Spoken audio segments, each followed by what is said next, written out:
আমরা বলবো যে দেশ যে খুব ভালো পরিস্থিতিতে আছে এরকম নয়। দেশের বহুমাত্রিক সংকট আমরা দেখতে পাচ্ছি।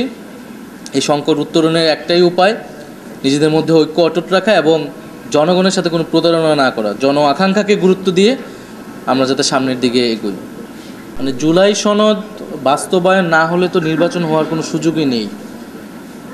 জুলাই সনদ এবং বিচার রোডম্যাপ দিয়ে তারপরে নির্বাচনের দিকে যেতে হবে। ফলে আমরা দ্রুত নির্বাচন চাই। দেশে একটা নির্বাচিত সরকার প্রয়োজন, দেশে স্থিতিশীলতা প্রয়োজন, আস্থা প্রয়োজন। এই কারণে দ্রুত সংস্কার প্রক্রিয়া সম্পন্ন হওয়া প্রয়োজন। 5ই আগস্টের পরে আমরা দেখেছি যে দেশে দুর্নীতি এবং দুর্বৃত্তায়নের রাজনীতি নতুন করে শুরু হয়েছে, চাঁদাবাজ, দখলদারিত্ব। আবার অন্যদিকে আমরা সামাজিক ফ্যাসিবাদের উত্থান দেখতেছি। তো এই দেশে কিন্তু নানামুখী সংকট আসলে আছে। আবার পতিত স্বৈরাচারী শক্তি তারা তো নানা ধরনের ষড়যন্ত্র করছে, তাদের সাথে নানান বৈদেশিক শক্তি জড়িত। ফলে আমরা কিন্তু একটা সংকটের মুখেই আছি। এই সংকটের মধ্যে আমাদের যেমন জাতীয় ঐক্য প্রয়োজন, আবার এই জাতীয় ঐক্যের ভিতরে আমাদের নিজেদের দলগুলোর ভিতরে যে সমস্যাগুলো রয়েছে সেই সমস্যাগুলোও সমাধান করে আমাদেরকে এক জায়গায় থাকতে হবে। এখন কেউ যদি মনে করে যে সে এককভাবেই সব নেতৃত্ব দিবে অথবা সরকার গঠন করে ফেলবে, এটা আসলে সম্ভব হবে না।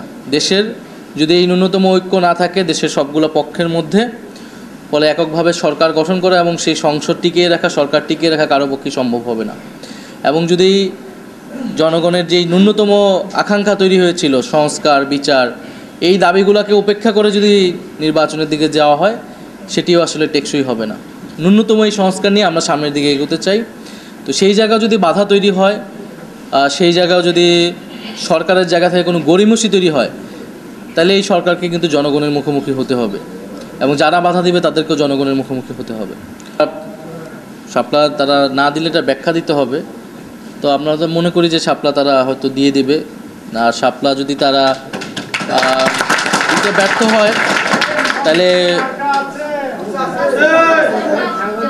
শাপলা আমার কাছে যদি তারা দিতে না চায়, তাহলে